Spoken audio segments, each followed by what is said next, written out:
स्वागत है आपका मानव जगत लाइव में। सचिन पायलट पर कांग्रेस से बगावत भारी पड़ी है। सचिन पायलट को सभी पदों से हटा दिया गया है। उनको राजस्थान के उप मुख्यमंत्री पद और प्रदेश अध्यक्ष पद से हटा दिया गया है। इसका ऐलान कांग्रेस के प्रवक्ता और वरिष्ठ नेता रणदीप सिंह सुरजेवाला ने किया है। उन्होंने कहा है कि सचिन पायलट बीजेपी के षड्यंत्र के जाल में आ गए थे और वो सरकार गिराने के अभियान में शामिल हो गए थे। उनको काफ़ी समझाने का प्रयास किया गया, उनसे बात करने की कोशिश की गई, लेकिन उन्होंने मुलाकात करना तक गवारा नहीं समझा। आखिरकार कांग्रेस एक्शन में आ गई और सचिन पायलट को राजस्थान में तमाम पदों से हटा दिया गया है। इतना ही नहीं, कांग्रेस की गाज उनके कई करीबी नेताओं पर भी गिरी है। कांग्रेस में अंदरूनी संकट का दौर काफ़ी वक्त से चल रहा है। इससे पहले आप मध्य प्रदेश में देख चुके हैं कि किस तरह से वहाँ हालात बने और कांग्रेस को सियासी संकट का सामना करना पड़ा था। अब कुछ इसी तरह के हालात राजस्थान में भी पैदा हुए।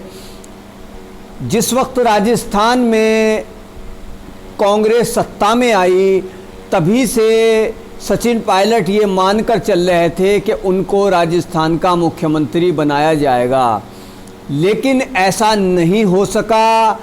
वहाँ पर पूर्व में भी मुख्यमंत्री रहे अशोक गहलोत को मुख्यमंत्री बनाया गया। मुख्यमंत्री पद का ताज उनके सिर पर ही सजा और सचिन पायलट को उप मुख्यमंत्री पद से नवाजा गया, लेकिन वो इससे संतुष्ट नहीं थे। ये खबरें बराबर मीडिया में आ रही थी, उनकी नाराज़गी जगज़ाहिर थी और आखिरकार धीरे धीरे उनकी नाराज़गी बढ़ती गई और पिछले चंद दिनों के अंदर जो हालात कांग्रेस में राजस्थान में सियासी संकट के उभर कर सामने आए, वो तमाम लोगों ने देखे।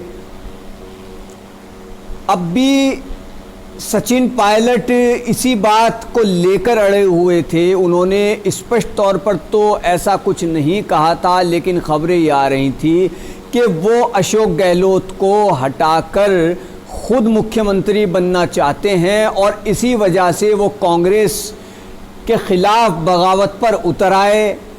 उनको मनाने के लिए कांग्रेस हाईकमान के दिशा निर्देश पर कई वरिष्ठ नेता राजस्थान पहुँचे, वो जयपुर पहुँचे और उन्होंने सचिन पायलट से मुलाकात करने की हर संभव कोशिश की, लेकिन सचिन पायलट ने उनसे मुलाकात तक करना गवारा नहीं समझा और आखिरकार वही हुआ कि कांग्रेस एक्शन में आई और कांग्रेस ने सचिन पायलट को तमाम पदों से हटा दिया। ऐसा अभी कुछ घंटे पहले ही हुआ है। कांग्रेस की अगर हम बात करें तो कांग्रेस मौजूदा वक्त में अपने सबसे ख़राब दौर से गुज़र रही है, जहां उसको भाजपा से चुनौतियों का सामना करना पड़ रहा है, वहीं कांग्रेस के सामने अंदरूनी चुनौतियां भी कम नहीं हैं। राहुल गांधी को कांग्रेस अध्यक्ष बनाया गया, उसके बाद उन्होंने उससे इस्तीफ़ा दे दिया। तब कई सीनियर नेताओं ने उनको मनाने की कोशिश की, लेकिन वो नहीं माने। इसकी एक बड़ी वजह ये भी रही कि कांग्रेस पर भाजपा की ओर से वंशवाद की सियासत करने के आरोप वक्त वक्त पर लगाए जाते रहे हैं।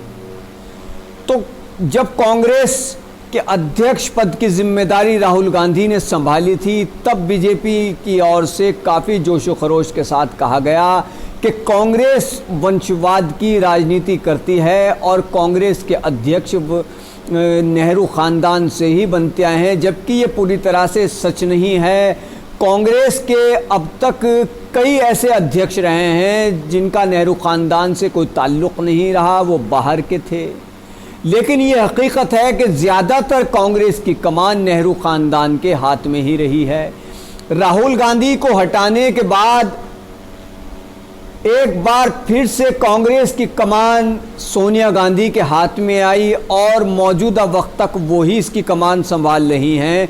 अभी चंद दिन पहले दिग्विजय सिंह ने एक के बाद एक कई ट्वीट करके कहा कि राहुल गांधी को कांग्रेस की कमान फिर से संभालनी चाहिए, क्योंकि मोदी जैसे कुशल राजनीतिज्ञ के सामने राहुल गांधी ही एक मजबूत आवाज़ हैं। इसमें कोई शक नहीं है कि पीएम नरेंद्र मोदी एक कुशल राजनीतिज्ञ हैं और कांग्रेस उनके सामने काफ़ी कमज़ोर साबित होती आई है। लेकिन राहुल गांधी कांग्रेस में पीएम मोदी के सामने सबसे मजबूत आवाज़ के तौर पर उभर कर सामने आए हैं और वो बेहद मजबूती से अपनी बात रखते हैं। कई बार तो होता ये है कि जब वो बीजेपी के खिलाफ सियासी तौर पर हमलावर होते हैं तो राहुल गांधी की बात का जवाब देने के लिए, उनके बयान का जवाब देने के लिए, उनके सियासी हमलों का जवाब देने के लिए पीएम मोदी से लेकर भाजपा के कई सीनियर लीडरों को मैदान में आना पड़ता है और राहुल गांधी के बयानों का जवाब देना पड़ता है। इसी को देखते हुए शशि थरूर, पी चिदम्बरम, कांग्रेस के सीनियर नेता और मध्य प्रदेश के पूर्व मुख्यमंत्री दिग्विजय सिंह ने एक के बाद एक ट्वीट करके कई दिन पहले यही मांग रखी कि राहुल गांधी को अब कांग्रेस की कमान संभाल लेनी चाहिए, क्योंकि वो एक कुशल नेता हैं और उनको इतना तजुर्बा हो चुका है कि वो ज़मीन से जुड़े नेता बन चुके हैं, वो एक तजुर्बेकार नेता बन चुके हैं। लेकिन राहुल गांधी की तरफ से अभी तक कोई बयान ऐसा नहीं आया है जिससे ये समझा जा सके कि हाँ, राहुल गांधी एक बार फिर कांग्रेस की कमान अपने हाथ में लेने के मूड में हैं।